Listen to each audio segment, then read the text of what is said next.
Welcome to Soul Over It, the podcast where science meets spirituality. Get ready to explore the hidden truths of health optimization, wellness, spirituality, and empowerment. We are your hosts, Taylor and Abby Scarpello. Let's dive in. On today's episode, we share some truths and concerns about big food and what companies have done to make us unhealthy. We also share some tips to get the most bang for your buck when it comes to eating healthy in an unhealthy society. So this week on Soul Over It, your soul sisters are soul over big food and what major companies have turned our food system into. It's sad. It is. That's the only way to put it. It is. It drives me insane that our society, or maybe it's just how the U.S. has come, where we're so money driven, instead of let's take a step back, let's focus on our health in order to then make the most income and perform optimally. Yeah, and it's like, do they really want us healthy, or do they really want to be rich? Or do they want us sick, poor, so that they can then be rich? Exactly. But we'll leave that question up to you. You could fill in the blanks.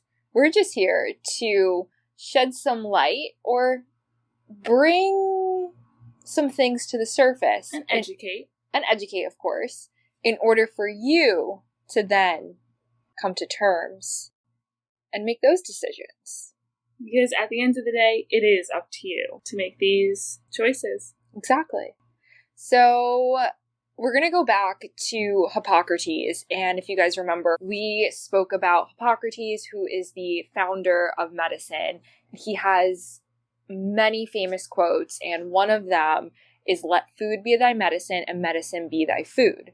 So if you remember, we were chatting about Hippocrates and how he was saying that we really have to use the earth and let the earth and the nutrients, the minerals, the herbs, the wonderful things that are all grown within nature and the soil to help us become that best version of ourselves so that we can then be healthy.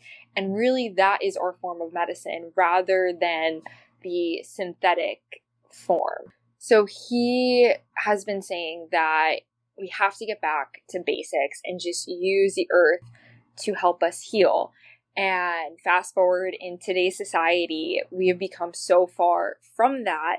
And it's time that we really take a look at what we're putting into our bodies. And that starts with our food. And what is it that you are consuming on a day-to-day basis that back then had very limited, small amounts of chemicals or just the basic single ingredients, to today where we're looking at food labels and we can't even pronounce or recognize what's going into our body. It's also sad that people aren't aware either, because you go into a grocery store and you pick up a bag of something and you're like, on the front of the box or the bag or package, whatever it is, it'll say heart healthy and gluten-free and all these other labels. But if you actually look at the nutrition label and the facts and the ingredients, it's really not. It's quite the opposite. Yeah. Where everything within that product is not for our heart health. No, it's not even from the earth. Exactly. It's counterintuitive. And it does quite the opposite. For example, we could take a bag of potato chips, and I'm talking about the healthier options, not your Lay's potato chips, the healthier ones that are sold at Whole Foods, where it says heart health or the vegetable oil chips. Exactly, the veggie chips. And you would think that cauliflower pretzels or cauliflower chips are going to be great for your body because it's a vegetable rather than a potato chip. But if you turn over the label, what's actually in the ingredients? And the first ingredient, yes, it may be cauliflower, but that second ingredient is going to be your canola oil or some sort of seed oil. Yeah, so we actually pulled up a food label from many years ago. And it's the difference between, we just want to show you the difference between the years of ingredients. So we were able to find a Chef Boyardee pizza sauce can from 1950. And the ingredients in this are tomato puree, vegetable oil, cheese, flavorings, natural spices, and salt. And that's all they listed on the label. So they list 5 ingredients. Now, we don't know what the flavorings are really that they say, or the exact spices that are in it. However, they are only listing 5 things. And are you able to pronounce and read all of those ingredients? Yes, I had no issue reading those ingredients. So therefore, your body should also recognize them as well. Yes. Okay. So now in 2024, we also pulled up that exact same product, the Chef Boyardee pizza sauce, and I'm going to read the list of ingredients to you. Starting off, we have tomato puree, which consists of water and tomato paste, and then water, once again, soybean oil, less than 2% of cheddar cheese coming from pasteurized milk, cultures, salt, enzymes, calcium chloride, and annatto color, salt, modified cornstarch, spices, enzyme modified cheese, which consists of cheddar cheese, pasteurized milk, cultures, salt, enzymes, cream, water again, salt, sodium phosphate, xanthan gum, carotenoid color, and natural flavorings. Can you pronounce every single thing that was listed? Yes, I can pronounce everything that has been listed. However, can you recognize everything that was listed? No, I cannot recognize everything that is listed within this food label. Carotenoid color, I don't know what that is. Will be honest with you, I'm not sure what that is. Annatto color, I hope that I am pronouncing these correctly as well. Xanthan gum, I am aware of xanthan gum. However, our listeners may not be familiar with that either. And any type of gum, that is something that our body does have a hard time breaking down and digesting. It's a binding agent where it keeps things together. Think of the one thing that comes to mind is coconut milk from a can. And there's ones that in the ingredients will say xanthan gum, and then or guar gum as well. Yeah, guar gum.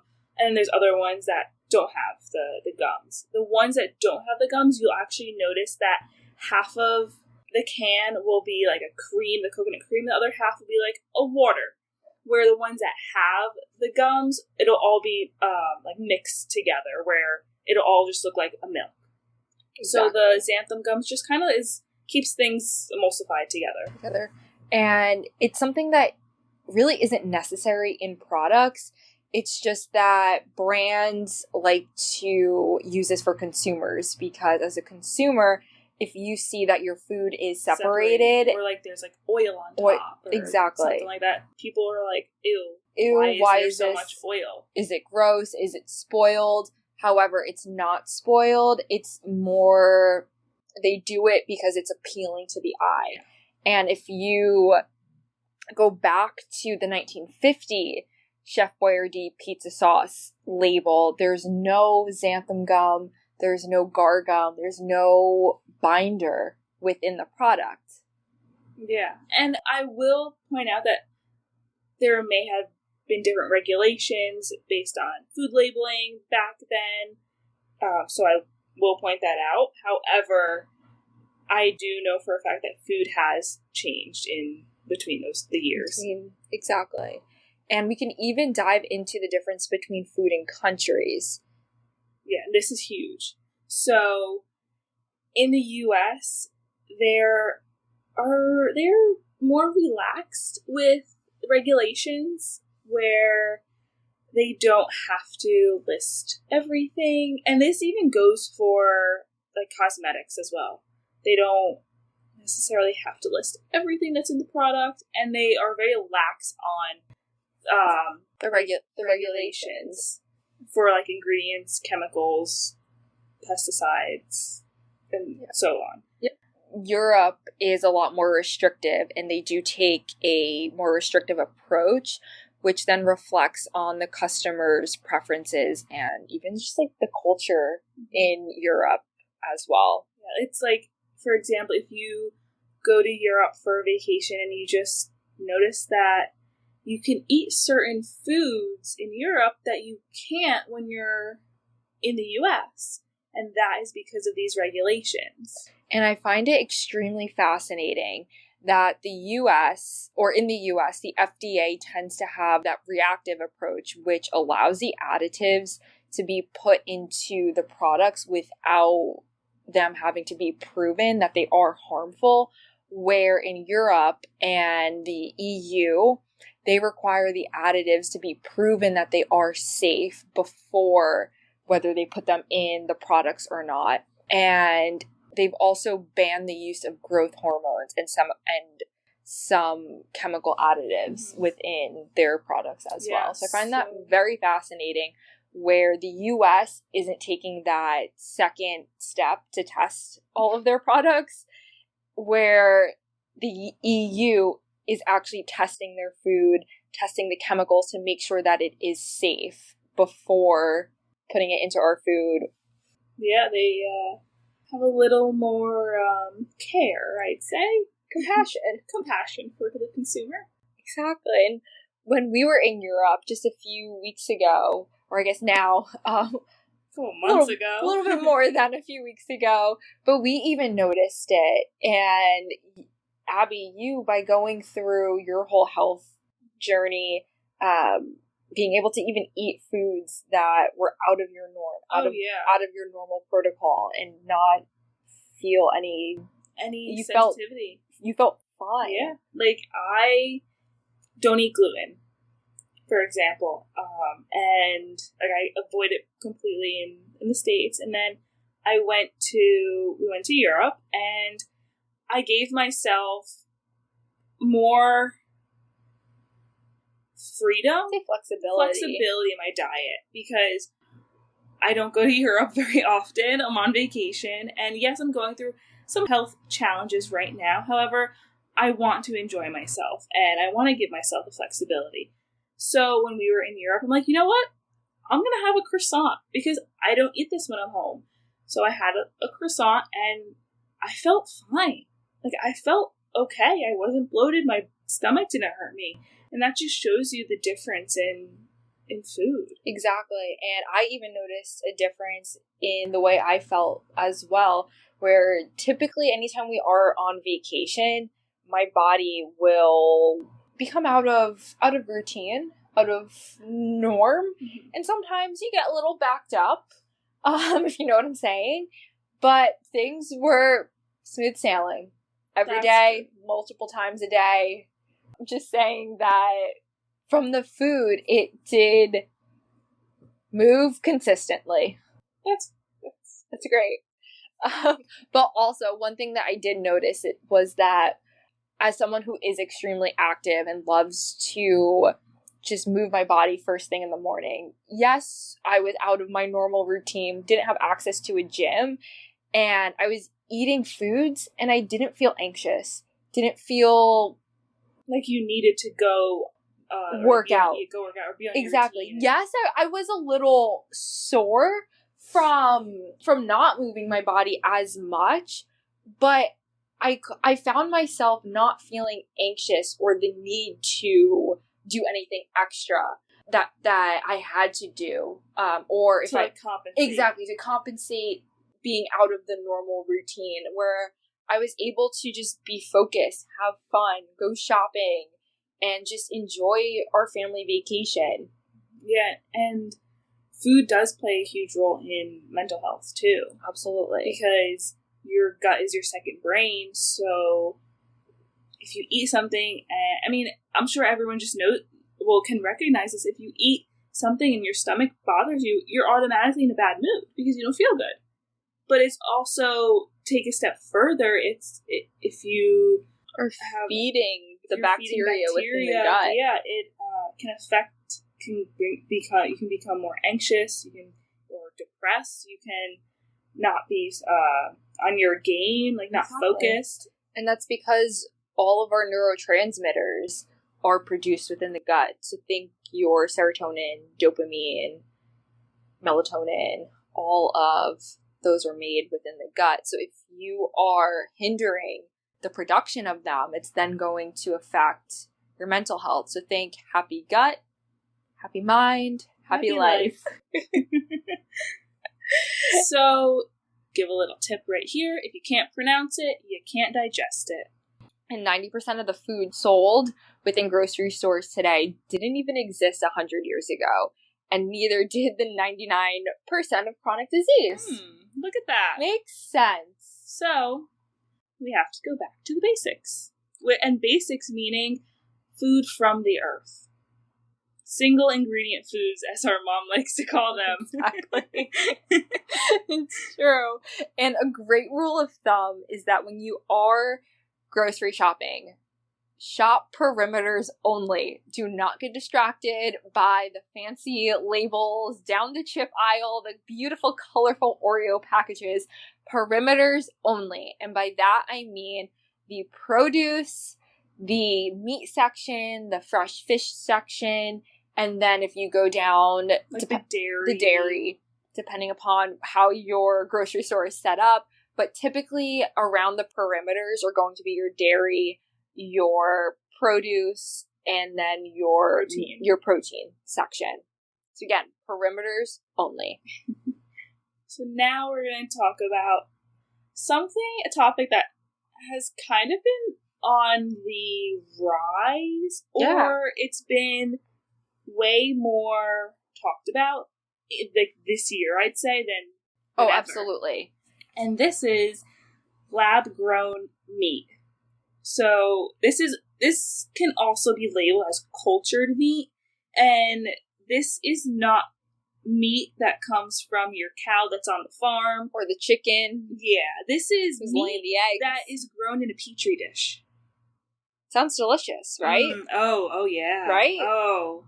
Wouldn't you want to eat something grown in a petri dish? No, thank Rather you. than... That's like, think about, like, eating mold. Because when I think of a petri dish, I think of, like, mold. Exactly. It's disgusting. Where if you could eat farm fresh eggs or cow, like, I wouldn't eat a cow. You eat the meat from the cow. You eat a steak. Would you rather eat something grown in a lab or grown freshly on a local farm? I'm taking the local farm. I don't know about you. So, lab-grown meat actually debuted in 2013, which is crazy because it's been 11 years and it's just being talked about now. So what has been going on for that past 11 years? Yeah. Testing? Is it experimentation? Testing? Is it actually being in our grocery stores? What is it? I don't know. It gives me the heebie-jeebies. Me too. So in order to grow lab-grown meat, scientists will use the cow's stem cells, which are the building blocks of muscle and organs, to begin the process of creating the cultured meat. So, okay, yeah, they're getting the cells from an actual cow, but that's not how a cow grows. Exactly. It's not how God created animals and animals. So then the cells are then placed in the petri dish, like you were saying, with amino acids and carbohydrates to help keep the muscle cells alive and to help them continue to multiply. So now we're also adding a whole other ingredient into this, where if you take your traditional steak from a local farm, it's grass-fed, grass-finished, hopefully it is regenerative, but aside from that, the only ingredient is the type of steak, whether it be a ribeye, a filet mignon, a New York strip, depending upon the cut. So that's one ingredient, steak. From the muscle of the cow. Now we're taking the stem cells from the cow And we're also adding in amino acids, which are the building blocks of protein, but we're also adding in carbohydrates. It's like, so why are we adding in carbohydrates? Now, we don't necessarily know exactly what type of carbohydrate this is. It can be maybe sugar molecules, something that will allow the growth of the stem cells so that the meat cells can multiply.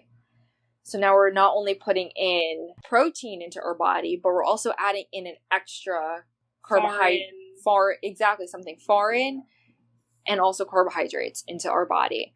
And then the next phase of this process, once enough muscle fibers have grown, the result is a meat that resembles ground beef or chicken breast. Yeah, or chicken. Or chicken thighs. It'll resemble the muscle of that animal. And the scary thing is that it does look just like a sirloin or a filet mignon. Like it is very scary because they do look fairly similar. Exactly. And another thing is, because of the cost of food in 2024, you don't necessarily know what restaurants are doing either. Yeah. Where in order to cut down on their costs so that they can make a bigger profit off of the consumer, are they taking shortcuts and now using lab-grown meat in their restaurants and jacking up the prices for the consumer? And we don't even know. We don't know. We're just getting a cooked steak on our plate. Exactly.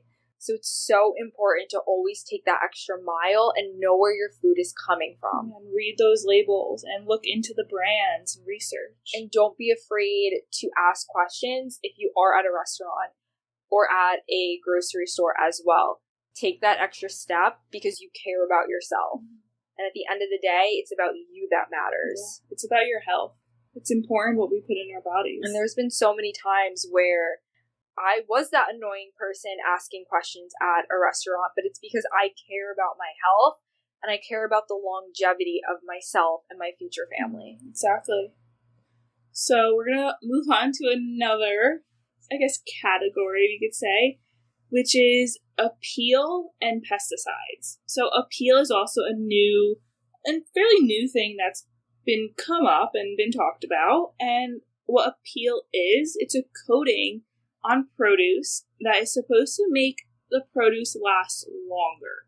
And this is something that is invisible. It's made up of purified monoglycerides and diglycerides, which are edible fat acids commonly found as natural compounds in different peels, seeds, and pulps of fruit, vegetables, and other plants. So now, this should raise, huge, questions, why should my produce last weeks? If you've picked your own fruit or veggies, you know it really does not last long because you're picking it fresh. And we tested this not too long ago at home. We bought organic pears. And we let them sit on our counter for weeks. I would say it had to be over 2 weeks. Oh, for sure. And these pears would not ripen. They would not ripen at all. They were hard as rocks for 2.5 weeks. So we just threw them in the garbage. So that should, it raised red flags in us. Yeah. This is another test you guys can do. Purchase produce. It only has to be 1 or 2 things. Yeah. Do not waste your money. Don't waste your money on it. But buy something and leave it on the counter and see what happens, whether it be overnight, over a week, 2 weeks, etc. Is it growing mold? Or is it still just as hard as a rock as when you purchased it? It is pretty crazy because produce is only supposed to last a couple days, not weeks. And if you didn't know, this is something that it also drives me absolutely insane. So it takes 4 to 6 weeks from produce to go from being picked and harvested to the consumer's mouth. 4 to 6 weeks. Yeah, it's crazy because everyone knows that when you pick fresh fruit or veggies, you pretty much have to eat it same day. Exactly. Pretty much. So what these companies do, because they technically have to, they have to pick the produce and the fruit early, before it's ripe. So then throughout those 4 to 6 weeks, it gets a little bit ripe. So then by the time you have it, it's perfectly ripe. However, that 4 to 6 weeks, a lot can happen in 4 to 6 weeks. You don't know what's going on. Exactly. And it grosses me out so much.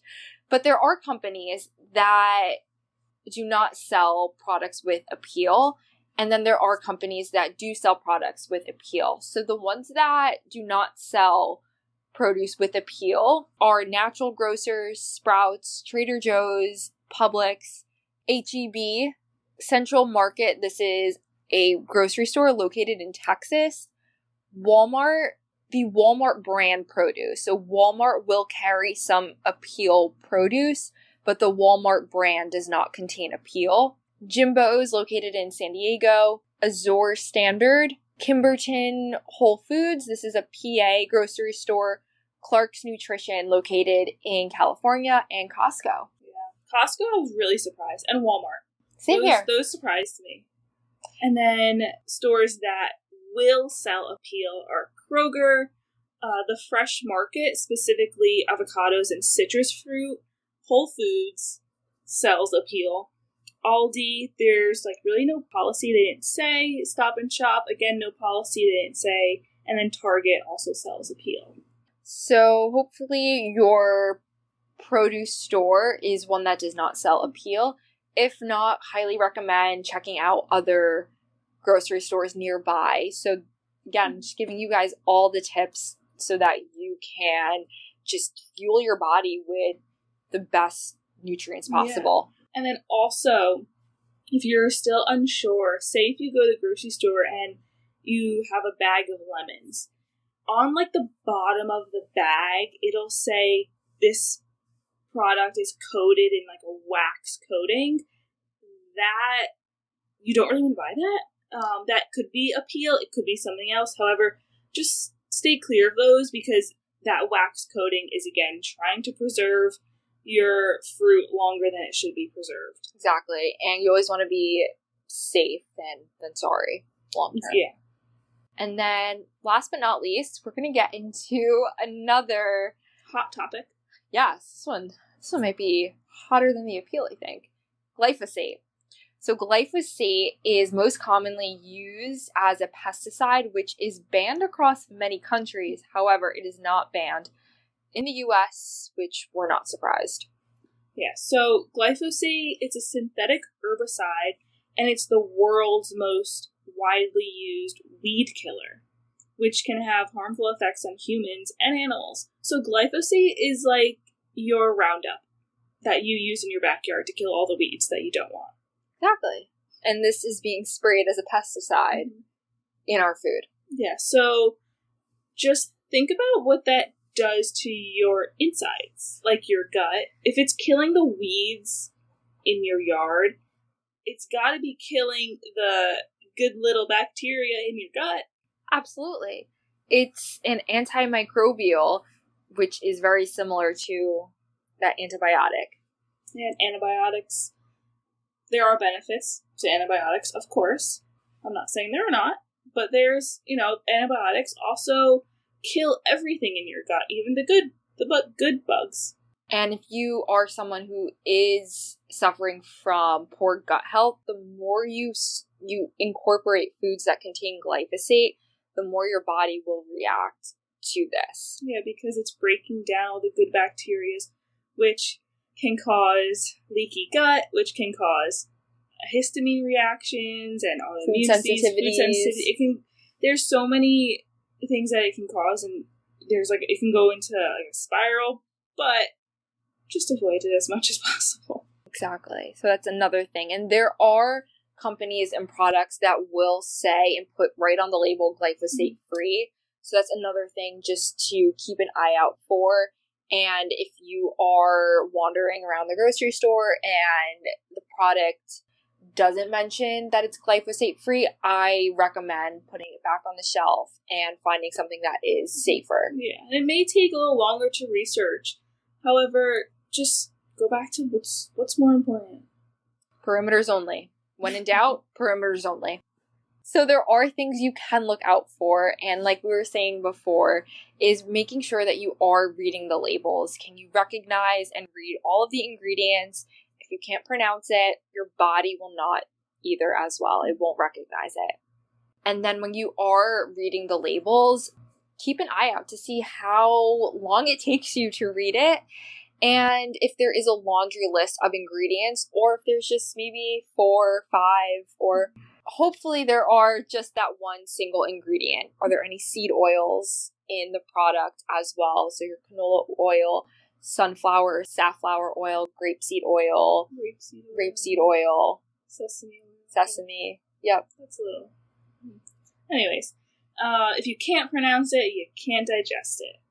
So we want to go over the Dirty Dozen and Clean 15.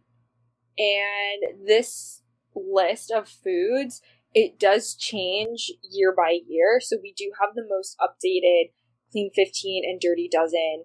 And this is the list of produce that are the ones that contain the most chemicals and pesticides versus the cleanest. And by that I mean if you are purchasing organic or inorganic, if you're unable to purchase organic foods, the Clean 15 is always recommended. However, purchasing organic foods is always key, but if you're unable to purchase organic, try to stick to the Clean 15. So the Dirty Dozen of 2024 are strawberries, spinach, kale, also collard greens and mustard greens, grapes, peaches, pears, nectarines, apples, bell peppers and hot peppers, cherries, blueberries, and green beans. So those are the ones you really want to avoid if you're purchasing the non-organic. And if you are purchasing organic from the Dirty Dozen, again, just make sure you know where your food is coming from. Is it coated in Apeel? What pesticides they are using? And try to shop at a local farmer's market or a grocery store that does not sell products with Apeel. And the 2024 Clean 15 are avocados, sweet corn, pineapple, onions, papaya, frozen sweet peas, asparagus, honeydew melon, kiwi, cabbage, watermelon, mushrooms, mangoes, sweet potatoes, and carrots. So again, these ones are the best if you are buying the non-organic. However, organic is always key. Yes, it's just not in everyone's budget, which is totally okay. Exactly. So not everyone can afford the specialty foods and whatnot. But if you continue to focus on whole foods and real foods, as well as following Clean 15, Dirty Dozen, you'll be able to be one step closer to your optimal health. Yeah. So I think that's a wrap for today's episode. We love chatting with you guys. Don't forget, shop perimeters, limit to single ingredient foods. If you can't pronounce it, you can't digest it. Focus on whole foods. But try to follow the Clean 15, Dirty Dozen, especially if you're not buying organic, but obviously organic is best. So thank you guys so much for tuning in to another episode of Soul Over It. We are your hosts, Taylor and Abby Scarpello. Join us weekly every Thursday for a dose of inspiration, empowerment, biohacking tips, and some exercise for the soul right here on Apple, Spotify, and YouTube.